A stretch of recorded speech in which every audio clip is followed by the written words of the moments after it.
So as we continue on with Module 7.1, our refresher for pure bending relating back to our ME14 class here, we'll take a look now at Module 7.1b. So we're going to continue on with pure bending, now taking a look at plastic deformations, some elastoplastic materials, then we'll look at some eccentric loading, axial loading, stresses, both axial and bending, and then finally we'll wrap it up with some unsymmetric bending. So within this Module 7.1b, we'll take a look at the theory, some key equations, some practical applications, and then go through some problem solving as well. So the first topic we're going to take a look at here is plastic deformations. So within this here, what we want to do is reference back to our textbook to equation 410. So within 410, what we can see here is that for any member that's subjected to pure bending, we have this following relationship right here. So this is saying our strain in the x direction is equal to y over c times E sub m. So what this says is now that our strain varies linearly, so we can see this is going to vary linearly across the section right there. So what is our y, what is our c, what is our epsilon x and epsilon m right there? Well, we can come back over here to our diagram over here. We can see, okay, there's our x axis right there, so there's our strain along our x-axis right there. We go up to the outer surface right there, so that's our c value, is that distance at the outer surface right there, and our y value right here, it varies along our y-axis right there. Then we can see we have our max strain right down there at our outer surface of our object right there. So that relates to the variables within equation 410. So now if we consider the case where we have a material that, or a member that is made of a linear elastic material, then the neutral axis passes through the centroid section. So for that there, we then have this reduced equation over here, that sigma in our x direction right there is equal to negative my, our moment, times that y direction right there, all divided by I. And again, I is going to vary based upon the shape and geometry of our member.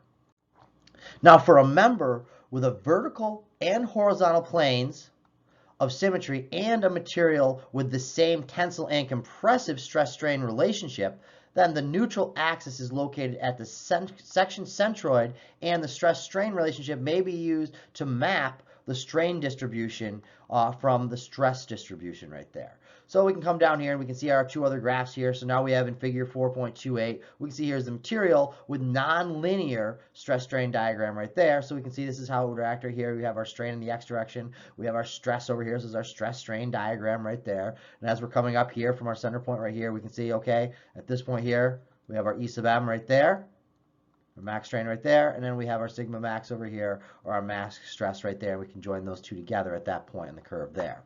Then we can come down to figure 4.29.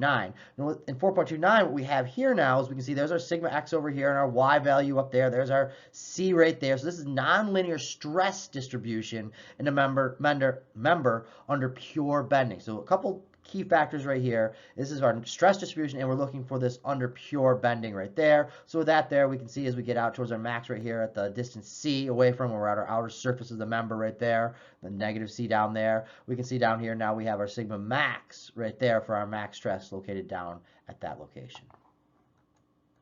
So now the next topic I want to discuss is plastic deformations. So as we're discussing plastic deformations, one of the things we want to think about here is that when the max stress, or maximum stress, is equal to the ultimate strength of the material, failure occurs, and the corresponding moment, our mu, is referred to as what we're calling here our ultimate bending moment. So there's a new variable right there. M sub u is our ultimate bending moment. Now, the next thing I want to talk here is our R sub b. Now, R sub b is the modulus of rupture in the bending. And this is found from an experimentally determined value of that mu, or our ultimate bending moment right here, and a fictitious linear stress distribution. So we can see the relationship between our modulus of rupture and bending, our RB, and our ultimate bending moment, mu, given in equation 4.32 in our textbook. So RB is equal to mu times that c is again at the outer surface right there, divided by our polar moment of inertia here, our I value right there, and again that will be determined based upon our geometry of the member we're talking about.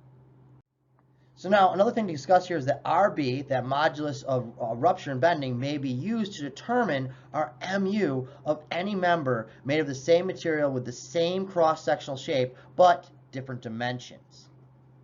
Then we can go back to that same figure 4.29 that we looked at before over here, and we can see our nonlinear stress distribution in a member under pure bending right there. So that's the same figure we talked about before on the previous slide. And then down here, what we can see, we compare this to 4.30, now where we have here a member stress distribution at ultimate moment right there, MU right there. So we can see as this goes out here to this RB value right here, now we can see this linear line right there going along there. And this again is our stress in the x direction and our y-axis right there. And this right here is our outer surface at that distance of C, as we can see in the above graph.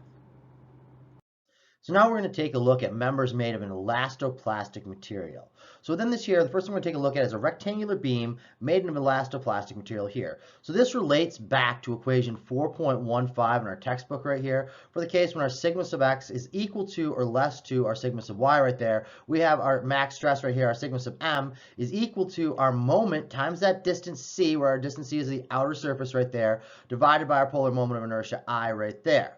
So from that there, what we can see now, well, our sigma m will be equal to our sigma y right here, where this is equal to, now our my is equal to a relationship to our sigma y from equation 4.33 in our textbook. So our maximum elastic moment, m sub y, is equal to I over c, right there. So there's that ratio, and a lot of times we're going to leave it in the form of that ratio, and we'll see why later on, right there, times our sigma sub y right there.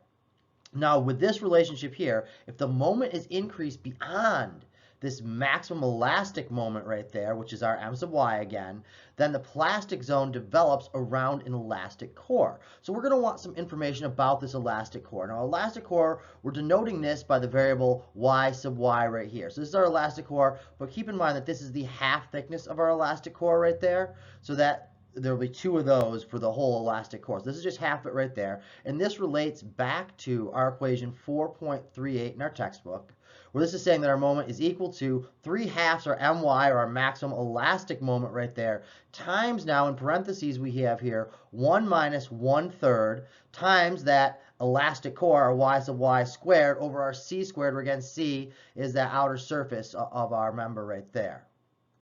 Now we want to know, as this moment increases right here, the plastic zones expand, and that the limit of deformation is fully plastic. So at that limit, it is going to be fully plastic right there. And we have this relationship shown by equation 4.39 in our textbook right here. We have that our m sub p is our plastic moment right there. M sub p is plastic moment. And this is equal to 3/2 our m sub y, where again our m sub y defined up above here is our maximum elastic moment there. So our plastic moment is 3/2 of our maximum elastic moment right there. So again, this is from equation 3.49 relating back to equation 4.33 in our textbook there. Now another thing to consider here, this ratio between the plastic moment and our maximum elastic moment right here is what we're calling our shape factor. And this shape factor is denoted by the variable k right here. So k is equal to m sub p, where m sub p is that plastic moment, divided by m sub y, where m sub y is that maximum elastic moment right there. Now a thing to note about this is going to depend only on the cross-section shape, so the shape of that cross-section there. Now this derivation, we can go through this in detail a little bit more on our textbook if you're interested in how we came up with these relationships here. And this derivation is on pages 275 to 277 of our textbook. So now if we take a look at this figure over here on the left, we can see what we have here. We have the bending stress distribution in a beam 4, and we can see in part B up here, this is for the yield impending when m is equal to my. So again, that's for the case where our moment is equal to our m sub y, or our maximum elastic moment right there. Then we have part C right down here. We have our partially yielded, where our moment is greater than that maximum yield, maximum elastic moment right there. So that's what we have down here in part C. And in part D, we have this as fully plastic right there, where we have our m is equal to our m sub p right here. So this is the case right here where m is equal to m sub p right there in part D. So if we take a look at this part C right here, we can see there's our elastic region right here. So when we're talking about this elastic core, this is what we're going to be looking at right there for our y sub y, for our elastic core right there. And the whole thing would be 2 times y sub y for our equations.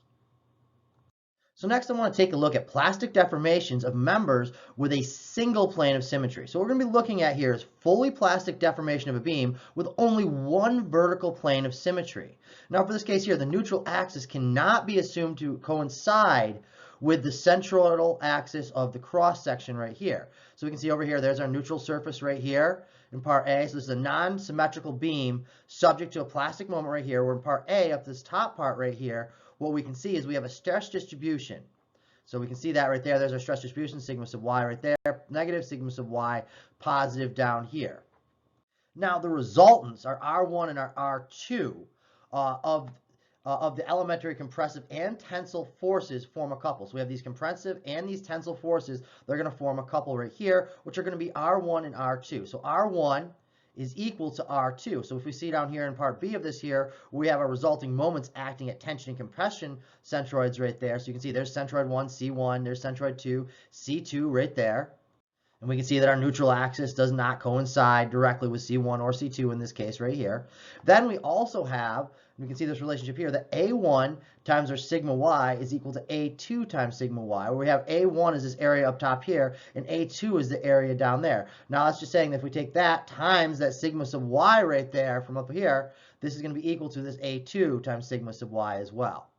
So what that means with those there, if you think about that, if sigma y and sigma y are the same on both, then A1 must be equal to A2. So therefore, the neutral axis that we can see here, N sub A, our neutral axis right here that we can see forming around here, what this does is it's going to divide the cross-section member into equal areas. That way, A1 and A2 must be equal in that case right there. So from that there, what we can see then is we can go to equation 2.79 that we've derived in our textbook here, and the plastic moment for the member, M sub P for plastic moment, is equal to 1/2 area, now we see that both A1 and A2 are the same right there, times our sigma y times D. Well, now what is D?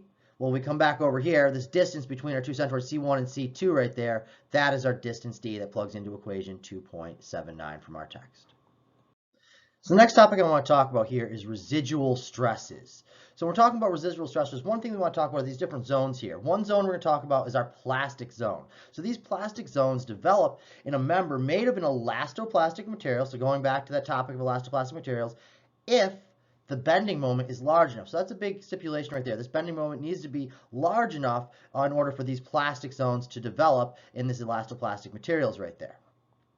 Now, since the linear relationship between our normal stress and strain applies to all points during the unloading phase, then the unloading phase can be handled by assuming the member to be fully elastic. So this is one of the assumptions that we're going to make with this here, is that this is going to be fully elastic. So this leads us into that topic of our residual stresses, where residual stresses are going to be obtained by applying the principle of superposition to combine the stresses due to the loading with a moment M, right there, our elastoplastic deformation, and our unloading with a moment negative M, which is our elastic deformation right there. So we can see our elastoplastic deformation and our elastic deformation by M and OM by those two moments for loading and unloading. Now, in general, this final value for our stress is not going to be equal to 0. So now we can come over here to figure 4.37, take a look at this within this graph here for our stress strain curve. So we have our strain down here in the x direction, our stress up here in our x direction right there. And what we can see here is the elastoplastic material stress strain diagram with loading and reversal. So we can see here we load it up here along this line up until our sigma sub y right there. And then we come across, there's our yield stress right there, come across right there, and then we unload it back down here until we get down to our negative sigma sub y right here. So this is with loading and with unloading in this diagram right here for an elastoplastic material. So now let's take those concepts, theories, and governing equations we just saw in the beginning of this module here and apply it to an actual application. So we're going to take a look at our concept application 4.5 and 4.6, and I'll go through my hand solution for part 4.5 of this application right here within the problem. So we can see we have a given diagram over here. We can see we have B is equal to 50 millimeters for the width right there. We can see our C from the center line right here going up to our outside surface right there of 60 millimeters on both ends right there. And then we have the thickness of our elastic region right here, our elastic core right there as Y sub Y. So let's read our problem statement now that we've taken a look at the diagram. Our problem statement tells us a member of uniform rectangular cross section, so we can say this is uniform rectangular cross section there, is subjected to a bending moment. So they give us our bending moment. They say M is equal to 36.8 kilonewton meters. Now this member is made of an elastoplastic material with a yield strength, so they give us our yield strength right here of 240 MPa, and an elastic modulus they give us as 200 GPa. So pay attention to our units. We're in MPa, GPa, and kilonewton meters here. Make sure we do the correct conversions. So for the first part, for application 4.5, they asked us to solve for two things. They want us to determine A, the thickness of the elastic core, and B, the radius of curvature of the neutral surface. surface right there. So we want to find both of those. We'll solve for each of those separately. And then as we move on to the second part, 4.6, after loading has been reduced back to 0, then they want us to again go through and determine part C, the distribution of those local stresses, just like we've seen in a couple of previous slides there. And then again, the radius of curvature for this section here when the loading has been reduced back to 0 there. So from here, now that we've read through our problem statement, taking a look at our diagram, we can create our setup page. So within this setup page here, again, we labeled here, this is a concept application for 4.5 and 4.6. I'll just be doing 4.5 for my hand solution here. So first thing we do is write down everything that they've given us within the problem statement and given diagram.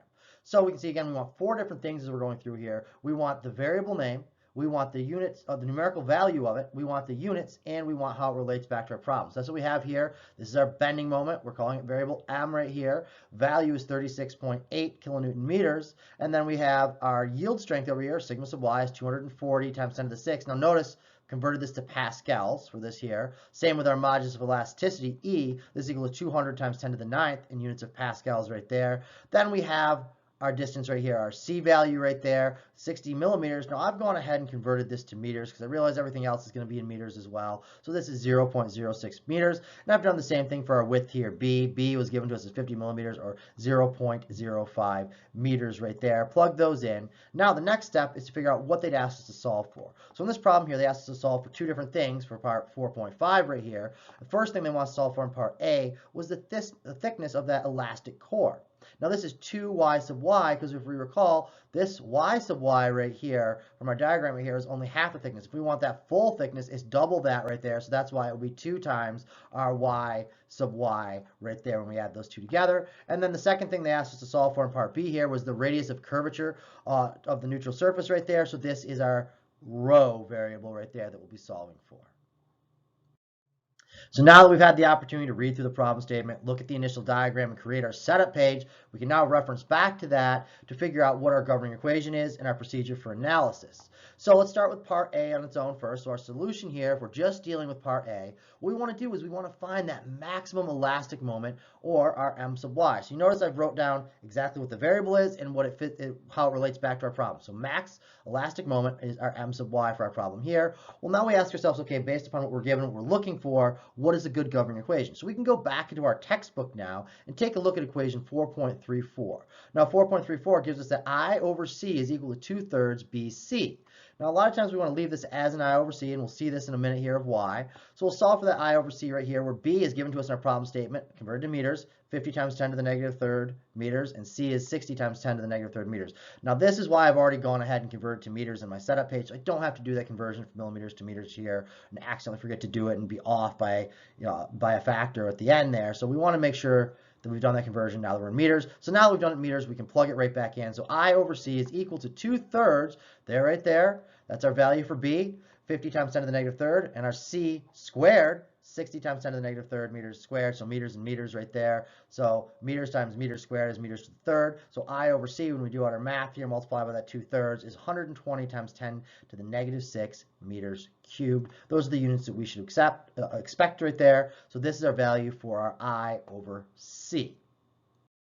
Now, the next thing that we want to do now that we have that I over C is we want to find that max elastic moment, or our M sub y right there. So for our M sub y, we go back to our textbook again, and we see on page 275, we have equation 4.33, which gives us a relationship between M sub y, that ratio right now of I over C, and our sigma y, which is given. So we can now do a plug and chug. I like to write out everything I know over here. So where our sigma sub y given to us in the problem statement is 240 megapascals right there, and our I over C that we've just solved for in the first part of this problem here is 120 times 10 to the negative 6 units here are meters cubed. So I can plug this value for I sub C in there, and I can plug my value for sigma y right there into that right there. And what I can see now when I plug in, I have my M sub y, or my max elastic moment right here, is equal to this 120 times 10 to the negative 6 meters cubed for this ratio of I over C times 240 megapascals. Make sure we know we're in megapascals, convert to pascals if we need to there. Do our unit conversion. What we end up with is our M sub y is equal to 28.8 when we do that conversion of kilonewtons times meters. So this is our max elastic moment right there. So now that we have that max elastic moment, we can move on to the next part, which what they asked us to solve for here, and find that thickness of our elastic core. So now we recall this as 2 times, because y sub y is half the thickness, so 2y sub y is the full thickness of that elastic core right there. Now where can we get this ratio from? Well, we can get this from equation 4.38 in our textbook here, where we have the m, our moment, is equal to 3/2, the m sub y that we've just solved for right there, times 1 minus 1/3, there we go, y sub y squared over c squared. So we're getting closer there, the squared term, but that's what we want to back out, is that y sub y out of this here. Well, we know our m sub y, so we can plug this in as 28.8 kilonewton meters right there. We have our c value right there that we can plug in as well, so our c value is 0.06 meters right there that we can plug in for that, and we have our m value right here of 36.8 kilonewton meters that we can plug in there. So if we look at that, that's taken care of, that's taken care of, my c is taken care of. Our only unknown is our y sub y. It's squared right there, so we'll have to do a little bit of math. We can plug in those values. 36.8 kilonewton meters equal 3/2, 28.8 kilonewton meters, minus or times 1 minus 1/3. Now this y sub y squared over our c value of 0.06 value right there of meters per units right there. Our only unknown is y sub y. We can plug this into a calculator, Excel, MATLAB, Python, whatever your choice is. Back out that 2 times our y sub y. So we can solve our y sub y and multiply it by 2. So 2 times our y sub y right there is equal to 0.08 meters. So that's where they get our thickness of our elastic core from our general governing equation here, 4.38, where we'd already solved for our m sub y right there, and we had a value for our m right there. So from there, we go to the next part. We can always reference back to that setup page to make sure we've gone far enough with everything here. So we go back and we figure we still need to find our radius of curvature here, our rho value right there. So in order to do this, first thing we're going to need to do is find our strain in the y direction, epsilon sub y right there. So from Hooke's law, we have the epsilon sub y is equal to sigma y over E right there, where they give us our sigma y in the problem statement, 240 times 10 to the 6 pascals. And our E, our modular elasticity, is given to us as 200 times 10 to the 9th pascals. I can plug that in there, and I can plug this in here, and I can find my E sub y. Once I do that, of 240 times 10 to the 6 pascals over 200 times 10 to the 9th pascals. So our epsilon sub y, my strain in the y direction right there, is 1.2 times 10 to the negative third. Now with that there, I can go to my equation 4.40 in my textbook. And when I have that there, what we can see here is we have my epsilon sub y, this relationship here now, relative to our radius of curvature, our rho. So that's what we wanted. That's why 4.4 is important here, because it related back to our epsilon sub y. Now, maybe you didn't know how to do this part first, but maybe we just saw, hey, we need rho, and we first went down to equation 4.4 and realized, well, there's 2 unknowns, 1 equation, so therefore I'm going to have to use this relationship here from Hooke's law to get my epsilon sub y and plug it into this relationship there, which is more likely the case. But once you've done enough of these problems, you might realize, okay, I'm probably going to need my strain in the y direction in order to solve for my rho. So therefore, I'm going to solve for that first. Either way, it doesn't matter. You could have started with this general equation, realized you had to go back in order to get this relationship here between our stress and our modulus of elasticity to plug in to get that E sub y there. Once we have that, now we have our y sub y right there, which we've already solved for 2 times y sub y, so we have a value for that. So we can put this here and say, rearrange, solve for rho, or radius of curvature, and say rho is equal to that y sub y, which we've already got a value for, over that epsilon sub y that we already have a value for right there. So we can plug this value down in here for epsilon sub y. We can take our y sub y, which is half of our 2 times y sub y, plug that right in there, 40 times 10 to the negative third meters, divided by 1.2 times 10 to the negative third. So we end up with is that radius of curvature here is 33.3 meters. So that solves for a 4.5 application problem right there, parts A and B. So now just as a summary to my hand solution here, what I've done here is I have a typed out solution as well, starting here when we went from our maximum elastic moment, used our governing equation 4.34, went from there to equation 4.33 to get our m sub y relationship there, that we plugged this I over C ratio into that right there in order to get a value for m sub y, which we then went to equation 4.38 in our textbook right there, and we're able to get a value out of this now for our y over y right there for the thickness of our elastic core. So again, that was 2 times y sub y there. And then from that there, we take that relationship there in order to plug back in to get our radius of curvature from equation 4.4 right there, 4.40 in our textbook there to get that rho value. So this is just a summary and a good spot to reference back to for all those governing equations if you were to experience a problem similar to this. So now as we continue on with our concept application 4.6, there's two more parts of this problem that they ask us to solve for right here. So we can see down here that I've boxed in red right here is after the loading has been reduced back to 0, they want us to find two more things. They want us to find in part C, the distribution of the residual stresses, and D, the new radius of curvature for when it's been reduced back down to 0 right there. So now we'll continue on to application 4.6 solution right here for parts C and D of this right here. So what we have is we have this figure right here with A, B, and C, where A is the stresses at the maximum moment, B is unloading, and C is our residual stresses. For our maximum moment, our M is equal to 36.8 kilonewton meters. For unloading, it's our negative sign convention of that right there. M is equal to negative 36.8 kilonewton meters. And for our residual stresses right here, this is when it's unloaded right there, back down now to 0. So we have 0 moment right there for that right there. So let's take a look at part A for our stresses at our maximum moment right here. So if we know our maximum moment right there is 36.8, we also found that our y sub y right here was 40 millimeters. So we can see right there, if we go up on our y scale right there, there's our 40 millimeters right up to this point here, where our sigma sub y was 240 megapascals. So down here, there's 240 right there megapascals. There's negative 40 right there. So this right here is our 2 times y sub y going from there to there. Now we can see drawing across that region right there, that is our angle right there for our stresses versus our y value there. Then we can see it goes up now if we refer back to this right here. It's a total of 60 millimeters in each direction outside of that y sub y region right there. So this goes up to 60 straight right there and right there. So this is these are our stresses at the maximum moment right there for our value m is equal to 36.8 kilonewton meters. Then we can go to our unloading phase right here. What we can see is linear across the unloading phase right there. That was the assumption that we're making there, linear elastic. So this comes right down there. There's our negative 60 right there to positive 60 right there to correspond with this right here for our total distance of this member right there. We can see there's our sigma m max right there, and we can do our calculation right here. Our sigma prime m right there is equal to our m, our moment, times that value of c, all divided by our I value right there. So we have that relationship for C over I. We can plug that right in right this here, and we have our value right here for m right there. So we can plug all that in. We find out for that relationship when we plug in our known values is our sigma prime m right there is equal to 306.7 megapascals, which is less than 2 times our sigma y right there, which would be 480 right there. So we can see right there now we can do this, okay, at our value right here. For that 60 is going to be for oh here, sorry, 60 at the total m, or sigma prime m right there is 306.7 that we're seeing down here on this x-axis right there. Now, if we were to add parts A and parts B together, like they show right here in this figure right here, our stress at the maximum moment and our unloading right there, we'd end up with C, our residual stresses over here. We see the following graph right there. We still have our sigma sub x on our x-axis and our y on our y-axis up there. And this is for a value of m is equal to 0. So we're at the edge of that elastic core right there. Again, this is our elastic core right there.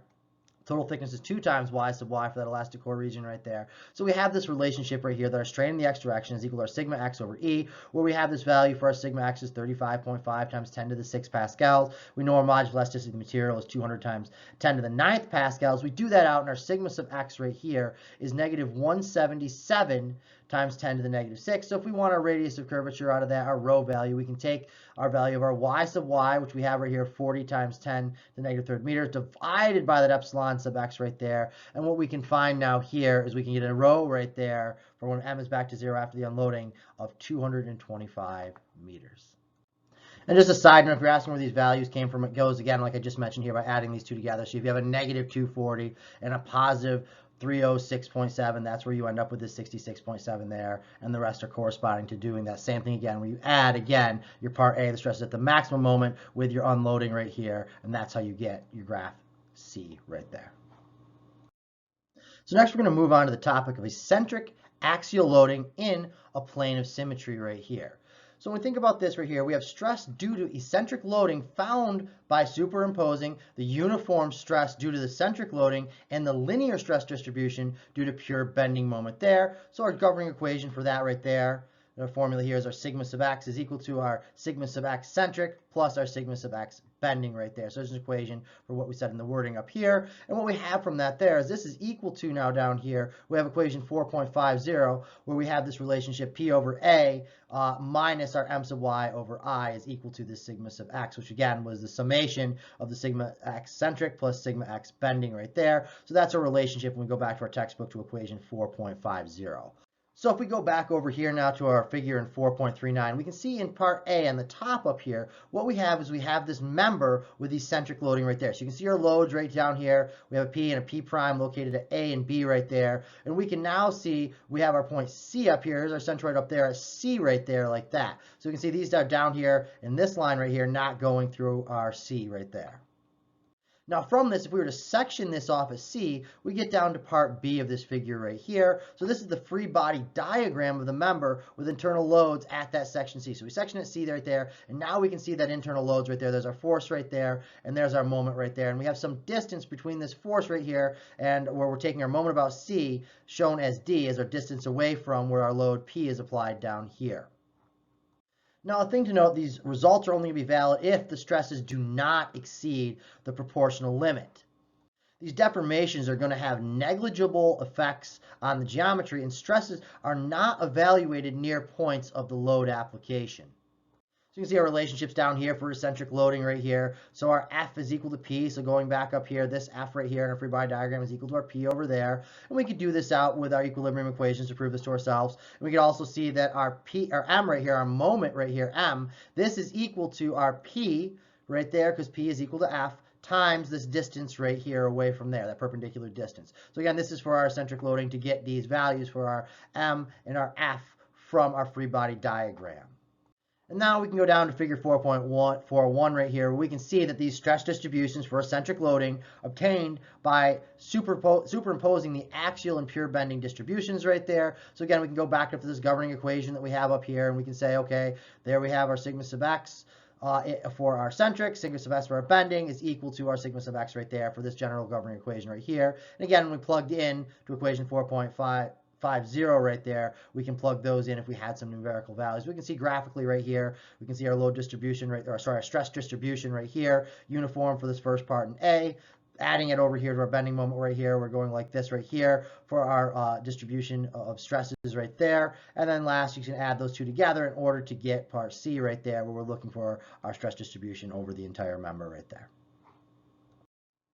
So now I want to take a look at unsymmetric bending right here. So this relates back to the section 4.8 in your textbook right here. So as we're looking at this right here, let's first take a look at the analysis of pure bending that has been limited to members subjected to bending couples acting in the plane of symmetry right here. And we can see right here, this is illustrated over here in figure 4.44. So the members remain symmetric and bend in the plane of symmetry right there. So we can take a look at that in case A and case B for this over here, two different examples of that right there. What we can see is that the neutral axis of the cross section is going to coincide with the axis of the couple as well. And again, this is illustrated back over here in this diagram. But then now let's consider situations in which the bending couples do not act in the plane of symmetry right here. So now we can see this right here illustrated in figure 4.45, where now we can see that neutral axis right here, and then we can see our bending moment right there, right there. So we can see that these do not act in the same plane of symmetry right there as we've seen before. So with this right here, for what we're seeing in this case here in figure 4.45, we cannot assume that the member will bend in the plane of the couples right there due to that. In general, the neutral axis of the section will not coincide with the axis of the couple. So two different situations to deal with right here for unsymmetric bending when we take a look at that. So continuing on with the topic of unsymmetric bending right here, let's take a look at figure 4.46. So in this figure here, we see a section of arbitrary shape right here up in the diagram above, where the neutral axis is going to coincide with the axis of the couple M right there. So there's our neutral axis going across right there. And you can see it right here, it coincides with our axis of the couple M right there. Now within this, if this were a problem that we were working on here, maybe they'd ask us to determine the conditions under which the neutral axis of the cross section of arbitrary shapes, there's our arbitrary shape above there, is going to coincide with the axis of the couples shown. So how do we go about this here? Well, first let's take a look at the resultant force and the moment from the distribution of the elementary force in the section couple, they must satisfy this relationship down here that we see right here. So our f of x is equal to 0, which is equal to our m sub y. Now with this, we also see that our m sub z must be equal to m, which is equal to our applied couple. So these are the elementary forces in the section right here. They must satisfy these relationships right here. So now if we were to take a look right here, we can see here's our individual element over here, our individual force element, our sigma x dA across our area of that small element right there, and our sigma x of that right there. So now with this right here, for this f of x, if we wanted to do this over the entire arbitrary shape of this element right here, we need to do a summation of those right there. So we'd say, okay, our force in our x direction, which is equal to 0, from this case down right here for m is also equal to our applied couple right there, is equal to the integral. So we're going to integrate, sum up all of those individual force elements right there, our sigma x dA right there. So we do that in and we can plug in a relationship for that right there. And this we can see is now equal to the integral of our negative y over c times our sigma sub m times dA. So what we've done right here is this is our sigma x from our relationship that we've seen previously in this module right here. We replace that with our y over c, our negative y over c times our sigma sub m. I see our dA is still our dA there. Or when we do this out, we can see that this is equal to 0 is equal to our integral of y dA right there. Now we know that our neutral axis passes through the centroid right there. So we have this relationship down here. That m is equal to our mz right there. So m is equal to mz is equal to that integral of y times right there. So force times that perpendicular distance. There's our force from above up there. We can plug that in right there. Now we're multiplying it through by that distance y right there. Plug that in to get our moment right there. So we can then reduce this down and say that m is equal to our sigma sub mi over c right there, where I is equal to I sub z, or our moment of inertia right there. So this defines our stress distribution. So this all leads us up to, in our textbook right here, equation 4.51. So I suggest checking back on there, going through this derivation, showing how we obtain this relationship that we see here in equation 4.51. We say 0 is equal to my is equal to the integral of z sigma x dA is equal to, reduce that down, plug in our known values there. For our sigma x right there, we end up with our integral of z times our negative y over c times our sigma m dA right there. Or right there, we can put this down in with our product, with our moment of inertia equation relationship right there. 0 is equal to integral of yz dA, which is equal to our I and the yz, or our product of our inertia right there. This is a couple vector and must be directed along the principal centroidal axis. So now as we continue on with unsymmetric bending, we want to take a look at the case where we're dealing with unsymmetric bending with a bending moment not in the plane of symmetry right here. So for this, we're going to use the fact that superposition is going to be applied in order to determine stresses in the most general cases for this unsymmetric bending. So with this here, we're going to reference our equation 4.52 in our textbook here, and we're going to resolve the couple vector into components along this principal centroidal axis right here. So we do that there, and we resolve them into their components right here. We're going to resolve them into the z component and their y component. So we can do out some basic trig, and we can go back to this figure 4.49 and see, okay, there's our angle theta right there. So in our z direction, we have m times the cosine of theta. In our y direction, we have m times the sine of theta. Break them down in terms of our y and our z components right there. So that's where we come up with this relationship in our 4.52 equation.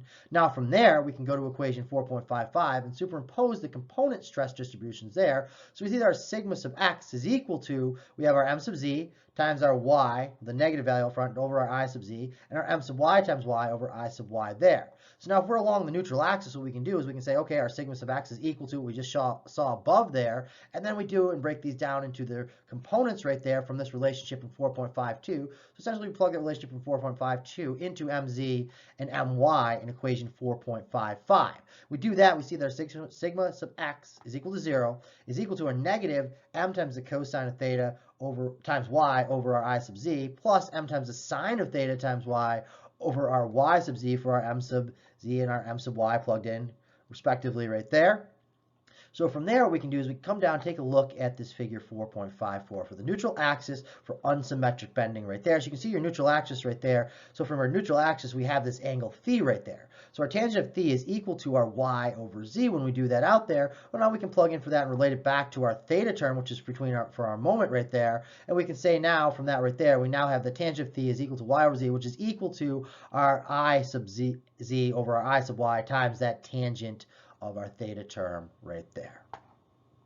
Now, a thing to note, we go back over here to 4.51. This m sub z that we've solved for up here in 4.52 right there, this acts in a plane that includes the principal centroidal axis, bending the member in the vertical plane right there. So you can see there's your bending moments right there as it acts along that axis right there, along our y. And then we can see down here in 4.52, my right there that we solved for up here, this acts in plane that includes a principal centroidal axis right there. So we can see that plane right there. You can see the bending of the member in the horizontal plane right there like that. So just a visual representation of your mz and my. We broke down those components from this figure 4.49 in the top. So now let's go through a practical example right here. So let's take a look at concept application 4.8. Within this problem, they give us a problem statement down here and an initial given diagram as well. Within the problem statement, they tell us that a 1,600 pound-inch couple, we can see that up here, is applied to a rectangular wooden beam in a plane forming an angle of 30 degrees with the vertical. So we can see it's out of plane of that vertical right here by an angle of theta equals right there of 30 degrees like that. Now within this here, they want us to determine two different things. In part A, they want us to find the maximum stress in the beam. And in part B, they want us to find the angle that the neutral axis forms with our horizontal plane. So we need to figure out where that neutral axis is and how it corresponds to our horizontal plane there. We can see if we come back up to our diagram, we have our overall dimensions. The height is 3.5 inches. Our width is 1.5 inches right there. So now we've had an opportunity to kind of look through the problem statement, look at the initial given diagram right here, and from there we can go through and start forming a procedure for analysis and start thinking about some of the governing equations we might want to utilize for our solution. So we take a look over here. First thing that we want to do is we want to resolve the couple vector into components along the principal centroidal axes and calculate the corresponding maximum stresses. So in order to do that, we need to find our m sub z, m sub y, break it down in terms of its components right there. So m sub z is we take that moment m times the cosine of theta. And for m sub y, we take that moment m and multiply it by the sine of theta to get its components right there. Next, what we want to do is combine the stresses from the components stress distributions there. So we can do that by saying our sigma sub x, we've seen this equation before in previous slides right there in this module, is equal to our m sub z times y over I sub z plus our m sub y times z over I sub y. And last, that will give us what we asked for in part A, the maximum stress in the beam from those breaking down those components right there. Then in the second part, part B, our plan of attack and governing equation is going to come from determining the angles of the neutral axis right here. We have the tangent of theta is equal to y over z, which is equal to our I sub z over I sub y times the tangent of theta right there. So that'll be our governing equation for part B to determine the angle of the neutral axis. So as we jump into our solution here for this here, first thing that we want to do is resolve the couple vector into its components and calculate the corresponding max stresses right there. So first part of that is to resolve these into their actual components right there. So we can see we want to find our mz and our my from those governing equations that we saw earlier right there. So we can take and break them down their components. Now, if we look over here at our diagram, I really like what we've done over here. We've broken it down and we get a visual 2D representation looking at that triangle. We can look at our trig right there and say, okay, if I want that moment around z right there, that's going around this z-axis right here. This is the angle of 30 degrees right there. If I want that component in the z direction, I can do out my trig. I can remember SO, CA, TOA, bring it back all the way from high school or junior high school math, plug that in there, and we can find out that we can see our m sub z is equal to our 1,600 pound-inch right there times our cosine of 30 right there. So we can plug that in. That gives us a value now. We get a numeric value for m sub z when we break that into its components right there of 1386 pound-inches. Now we can do the same thing for our m sub y. There's our m sub y there. So if we want that component right here of this right here going along our y-axis right here, well, now we're going to say it's the sine of 30 rather than the cosine of 30. So we say 1,600 pound-inches times that sine of 30 right there. We do out our math right there, and we get our m sub y is equal to 800 pound-inches there that we can plug in. Now next, in order to get our sigma, we have our general governing equation we've seen before. We have our m times our y over our I. So we realize we're going to need to get our I values here in the z direction, in the y direction right there. 1/12 base times our height cubed right there is our general equation. But now remember, our base and height are going to alternate whether we're looking at our y-axis or our z-axis there. So this is a general equation you can get for this rectangular shape. We can go back to our appendices or some of our previous textbooks as well to get that governing equation. So in our z direction here, we have 1/12, our base right there, which is our 1.5 right there. So if you recall, our 1.5 goes from A to B right like that there. So then we can say, okay, along that times our value for 3.5 right there, our total height right there, squared, or cubed right there. So our I sub z right there is going to be 5.359 inches to the fourth. And then we do the same thing for I sub y, 1/12 now of our value right here, 3.5, as that alternates now right there, times our value of 1.5, this distance right here, cubed right there, is equal to 0.9844 inches to the fourth right there. So from that information, now we have a value for our mz, my, iz, and iy. So now we can go ahead and calculate the largest tensile stress due to our mz right here, which is going to occur along AB right there. So our general governor we're saying this is equal to sigma 1 for that maximum tensile stress due to our mz, is our mz times y over iz right there, where these are all known values that we calculated now. I can plug in my mz was 1386 pound-inches.